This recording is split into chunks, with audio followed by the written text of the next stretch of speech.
Tetangga yang suka pesta barbeque by Teddy Senada. Kenny dan suaminya sudah menempati rumah kecil ini beberapa minggu. Rumah yang mereka kontrak ini lumayan murah. Sudah mereka kontrak untuk waktu 1 tahun. Kini rumah ini tetap masih juga berantakan. Mereka belum sempat untuk menata barang-barang karena pekerjaan yang menumpuk, sehingga pulang sering larut malam. Besoknya harus pergi bekerja lagi. Sedangkan Ariel, anak sematawayangnya, memutuskan untuk kos dekat kampusnya. Jarak antar rumah ini dan kampus Ariel memang lumayan jauh. Sebuah rumah yang berada dalam sebuah komplek perumahan besar dan ditujukan untuk kelas menengah ke bawah. Sebelumnya mereka tinggal di pondok mertua indah di kota yang sama. Mertuanya bilang bahwa rumah orang tuanya itu akan diwariskan pada keluarga Kenny. Jadi mereka tidak membeli rumah. Tetapi tinggal dengan mertua sungguh banyak masalah yang terjadi. Dengan tinggal di rumah sendiri, walaupun ngontrak, kini mereka lebih leluasa. Namun seperti di kota-kota besar lainnya, hubungan dengan tetangga di sini tidak seperti di kampung, yang sangat erat dan dekat seperti keluarga sendiri. Semua penghuni rumah komplek ini, pegawai yang selalu pulang sore atau malam. Paling-paling, kita hanya bisa mengangguk sopan saat bertemu dengan tetangga di pagi hari saat bersama-sama mau pergi ke kantor. Selebihnya, diam di dalam rumah masing-masing. Untuk membereskan barang saja tidak sempat, apalagi memperkenalkan diri ke tetangga kiri kanan. Meskipun itu bukan hal yang baik, saya akan segera memperkenalkan diri pada lingkungan. Itu sudah janji saya. Tetapi melapor kepada Pak RT tentu sudah dilakukan. Juga perkenalan tidak sengaja yang dilakukan pada tetangga sebelah rumah saat bersama-sama akan berangkat kantor juga sudah dilakukan. Orang itu bernama Pak Ilyas. Hanya itu saja yang telah dilakukannya. Saat akhir pekan tiba, keluarga Kenny kadang-kadang membereskan sisa-sisa barang yang belum ditata di rumahnya.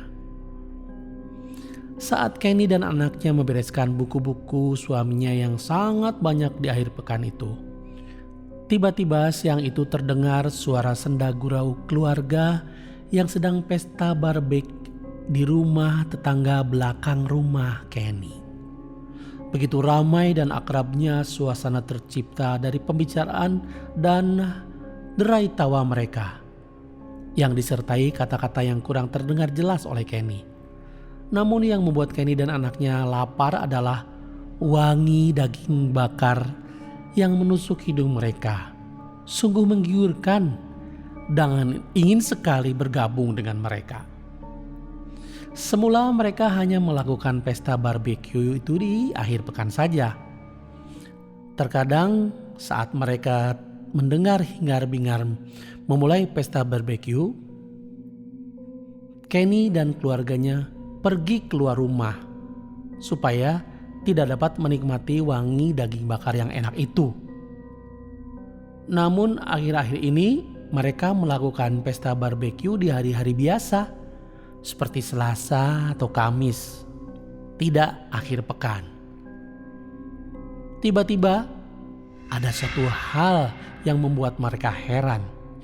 Hari itu jam 12 malam, mereka mendengar tetangga belakang rumah itu mulai pesta barbeque saat Kenny dan suaminya akan berangkat ke peraduan untuk tidur. Sehingga hal itu akan mengganggu mereka.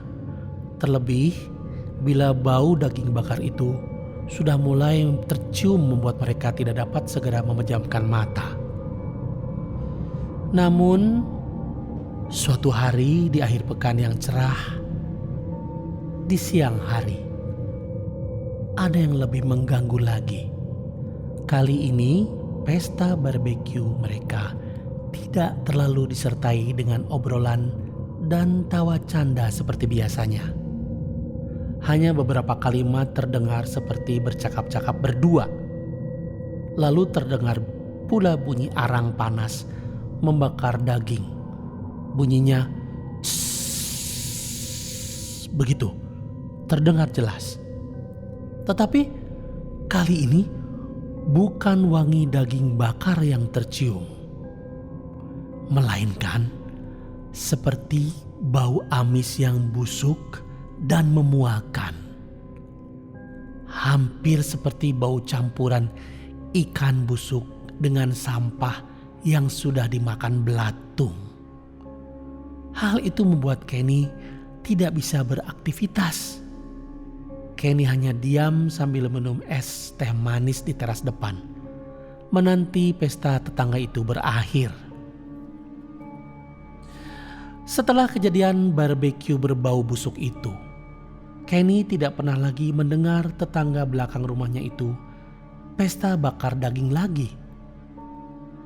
Mungkin ini sudah 1 bulan tidak terdengar lagi mereka mengadakan pesta. Bau daging bakar pun sudah tidak tercium lagi. Ingin rasanya Kenny menaiki tembok tinggi di belakang rumah itu untuk melihat keadaan rumah tetangga belakang rumah itu. Namun tembok itu terlalu tinggi dan Kenny tidak memiliki tangga untuk menaikinya. Suatu hari Kenny dan suaminya penasaran dengan tetangga di belakang rumahnya itu. "Pah, kok tetangga belakang rumah itu udah gak pernah dengar lagi pesta barbeque ya?" tanya Kenny pada suaminya. "Bosen kali, masa pesta barbeque seminggu bisa 3 kali. Terus jamnya kadang larut malam. Apa mereka gak ada pesta lain ya? Gak ada ide gitu?" "Sudah pastilah mereka sekarang bosen," ungkap suaminya cuek. Dipikir-pikir benar juga pikiran suaminya itu. Pastilah mereka berhenti pesta barbeque itu karena bosan. Kenny tidak ambil pusing lagi. Segera dia melakukan aktivitasnya kembali. Suatu hari, Kenny dan suaminya sepakat untuk olahraga lari santai mengelilingi kompleks di akhir pekan. Mumpung masih pagi, Kenny ingin melakukan jogging. Sekaligus ingin sekali melihat rumah tetangganya yang selalu bikin pesta barbeque itu, yang letaknya persis di belakang rumahnya. Ternyata deretan rumah tetangga Kenny terdiri dari deretan rumah yang panjang dengan nomor rumah yang masih belum terpasang dengan rapi. Sehingga untuk mencari rumah yang berada di belakang rumah Kenny, dia harus berputar jauh sekali sambil lari kecil. Dia dan suaminya melihat-lihat rumah tetangganya yang kerap kosong tak berpenghuni. Begitu banyak orang membiarkan rumahnya kosong dan ditumbuhi ilalang tinggi dan berdebu. Sampailah Kenny beralih kecil ke komplek belakang rumah Kenny. Dihitungnya rumah yang ada di deretan itu, mencari rumah yang persis membelakangi rumah Kenny. Sampailah Kenny pada kesimpulan bahwa rumah berwarna putih ini adalah tetangga belakang rumahnya yang sering mengadakan pesta barbeque. Sambil lari jogging hari Minggu begini, tidak ada salahnya bila Kenny dan suaminya mendatangi rumah tetangga itu untuk berkenalan dan silaturahmi. Setelah merapikan baju olahraga seadanya, Kenny mengetuk pintu rumah itu. Seorang ibu setengah baya membuka pintu dan tersenyum dengan ramah. Kelihatannya ibu itu sedang memasak di dapur namun bergegas membuka pintu. "Maaf Bu, kami ingin memperkenalkan diri. Kami ini tetangganya ibu," kata Kenny dengan sopan. "Oh iya, silakan duduk. Saya Ibu Susilo," kata ibu tersebut sambil mengelap tangannya dan mempersilakan Kenny dan suaminya duduk di kursi terasnya. Si ibu menutup pintu rumahnya. "Nama adik siapa? Dan rumahnya di sebelah mana ya?" tanya Bu Susilo. "Saya Kenny dan ini suami saya Mahmud. Kami tinggal persis di belakang rumah ibu ini," kata Kenny.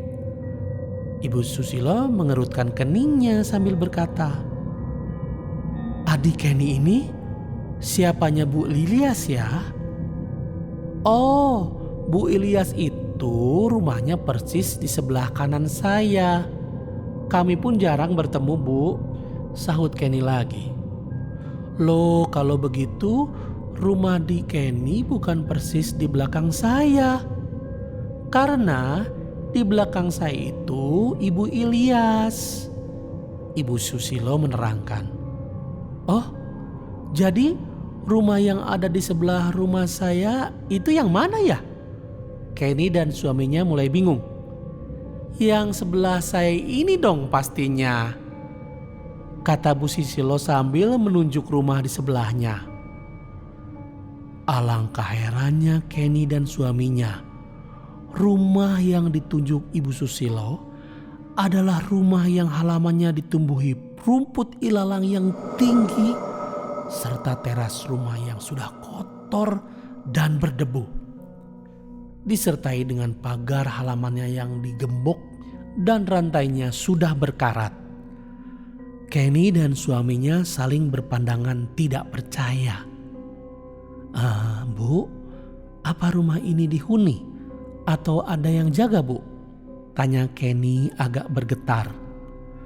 Ibu Susilo menggeleng-geleng kepala sambil berusaha tersenyum. "Kalian pindah ke rumah belakang sudah berapa lama?" tanya Bu Susilo. "Baru 2 bulanan, Bu," jawab suami Kenny. "Rumah ini sudah tidak dihuni selama 4 tahun, Dek. Ada peristiwa tragis yang menimpa keluarga ini," Bu Susilo berkata sambil setengah berbisik. Lemas sudah kaki Kenny menanti kelanjutan kisah Bu Susilo, antara ingin dengar dan tidak ingin mendengar. Mereka sekeluarga mengalami peristiwa naas. Bis yang mereka tumpangi sekeluarga terbakar di tol Jagorawi. Mereka semua tewas terbakar beserta penumpang lainnya. "Mungkin pernah dengar berita tersebut di koran?" kata Bu Susilo. Kenny dan suaminya saling berpandangan. Ingin sekali mereka menceritakan soal pesta barbeque yang kerap diadakan di rumah itu, bahkan sering tercium bau daging bakarnya pada Bu Susilo. Tetapi mereka malah terdiam. Wajah mereka pucat dan badannya lemas bukan main. "Memangnya ada apa?" tanya Bu Susilo. Namun tidak segera dijawab oleh Kenny dan suaminya. Bu Susilo cepat tanggap. Diajaknya mereka mengobrol di dalam rumah sambil diajaknya untuk minum teh. Kenny dan suaminya mengikuti Ibu Susilo masuk ke dalam rumah.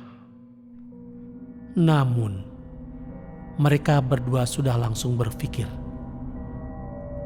mereka akan mencari rumah lain untuk pindah besok.